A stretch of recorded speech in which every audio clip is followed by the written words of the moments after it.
more to it than that, because we've already analyzed what God, the idea of God might represent in the background of this story. He's not happy with the transcendent.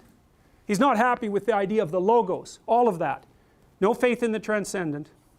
Nothing but, he does nothing but despise the social contract, and he's got no faith whatsoever in the logos, let's say, the word that brings chaos out of order. He's got nothing but contempt for all of that. And you know, certainly you know people like that.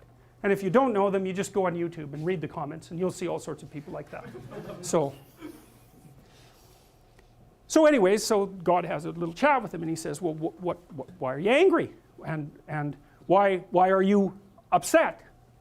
And Cain says, and God says, if you do well, won't you be accepted? And if you don't do well, sin lies at your door, and unto thee shall be his desire, and thou shalt rule over him. Okay, that's a very mangled translation, I would say. So I'm going to take it apart.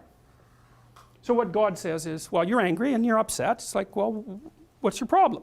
And then God tells Cain, if you did things properly, they would work out for you. Well, it's the last thing he wants to hear, because what Cain wants to believe is that the reason he's not doing very well is because there's no sense having any faith in the logos. The transcendent is evil and aimed exactly against him, and the entire social contract is faulty. That's what he wants to hear, but that isn't what God says. God says, well, wait a minute, maybe you're doing something wrong. Well, that's maybe a worse message than everything else is corrupt. It's like, you're having a problem because you're just not everything you could be. Well, and then God says something really nasty, and you can't tell from this lines. I read a bunch of translations to try to figure out exactly what it meant. So this is what God tells Cain. He says, you're in a room in a house, and there's something at the door. And he uses a metaphor, God uses a metaphor. It's a sexually aroused predatory cat. And you invite it in. You invite it in. You know that it has evil intent. You invite it in to mate with you, right? And its union with you, this malevolent force, its sexual union with you, has produced an offspring. And that offspring is what possesses you.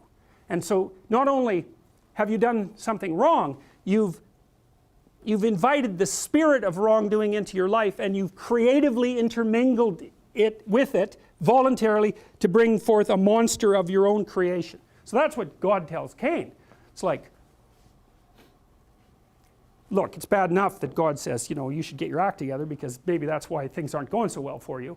Before you criticize the transcendent and the world and the structure of being, maybe you're doing something wrong. But it's worse than that. He says, not only are you doing something wrong, you bloody well know you're doing something wrong, and you're doing it creatively and with intent. So not only are things not going well for you, but you've played a creative role in producing that situation. And so God basically says, I am taking zero responsibility for rejecting your sacrifice. It's all on you. And so Cain leaves, and he's like seriously not happy with that response.